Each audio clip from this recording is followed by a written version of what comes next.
Okay. Here we go. You ready? We're going to introduce now.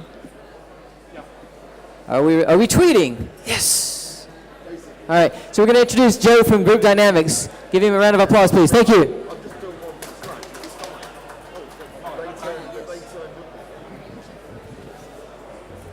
Hi, good afternoon, everyone. Thanks for coming along.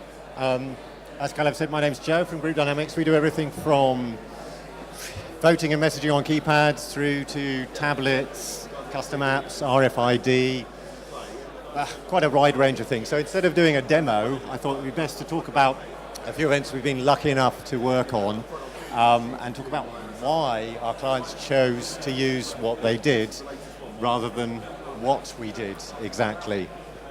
So I'm just going to move quickly on to the first one, which was a pension roadshow. Any of you experts in pensions? No.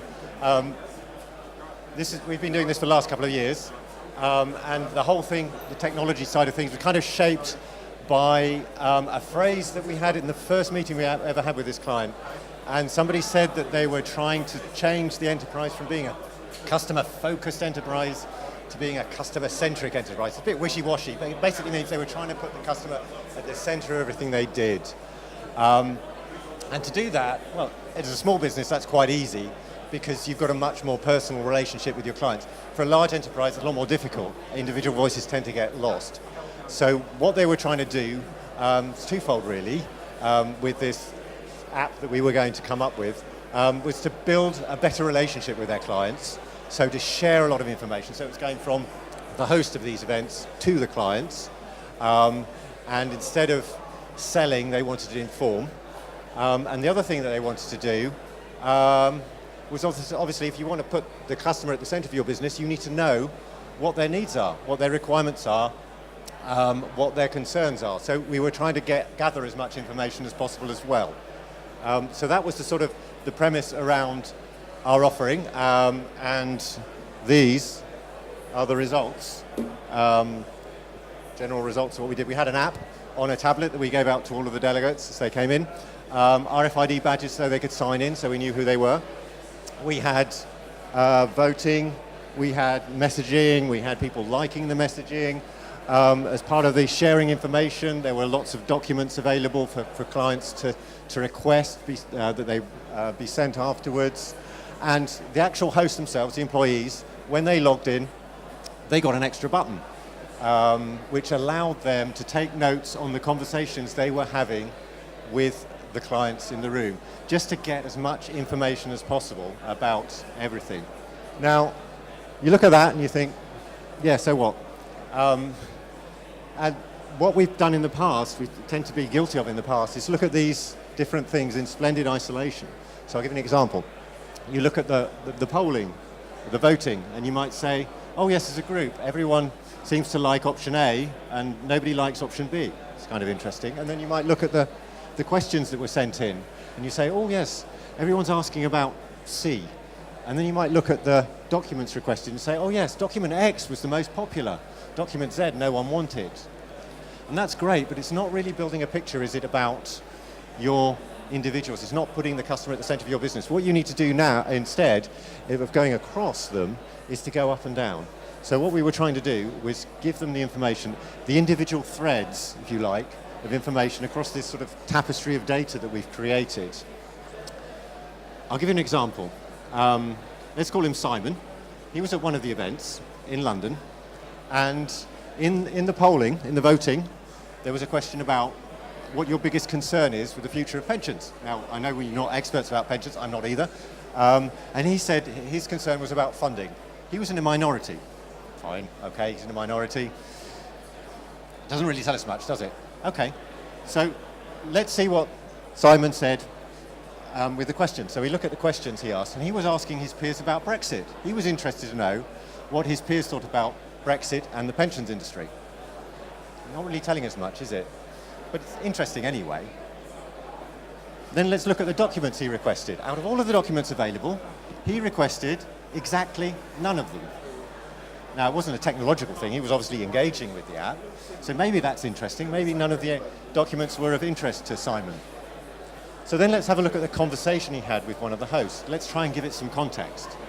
And there we see something, because turns out Simon runs a pension scheme for a company that cleans offices. Most of their employees are on minimum wage. Now, we can suddenly understand why he was concerned about the funding, and he was voting that way. We know a bit more about Simon, don't we? And also it turns out that most of the, a lot of the employees on minimum wage also had English as a second language. They were immigrant workers. They were from overseas. Now we can see why Simon was interested in Brexit, can't we?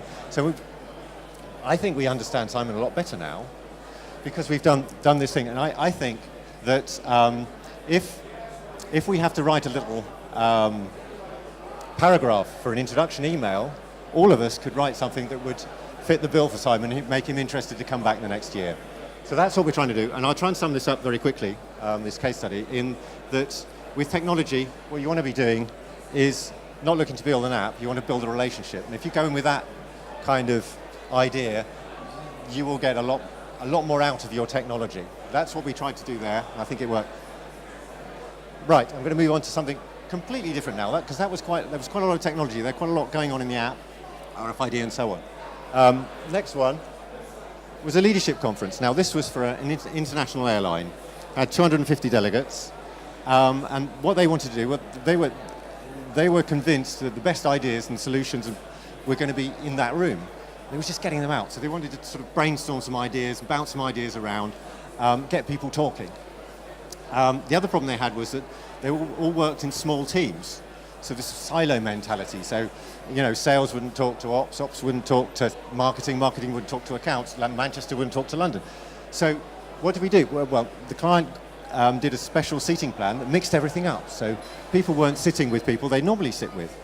And then instead of giving everyone a tablet, making it individual, we just put one tablet per table and made everything as a group activity. So the client came up with ideas and workshops that got people talking. And because there was only one tablet per table, there was a focus there. They had to work together. The vibe was amazing. And in fact, one of the senior leaders came up to our technician at the end and said, some of these ideas are going to save us tens of thousands of pounds. That's the sort of thing anyone wants feedback, isn't it? It still makes my hair stand on end when I think about it. But that's completely different from the first one, isn't it? We have one tablet per table here, one tablet per person before, with lots of stuff going on in the app. It was a completely different scenario. So the takeaway from these two now, for me, would be that before you choose your technology, have a think about your audience that's coming to your event. Think about what you're trying to get out of the event. Then you're in the right position to choose your technology. So it's the who plus why equals what. All right? I'll move again on to a third and last case study. I've got 3 minutes left. And again, completely different. This is a financial conference we've been doing for several years.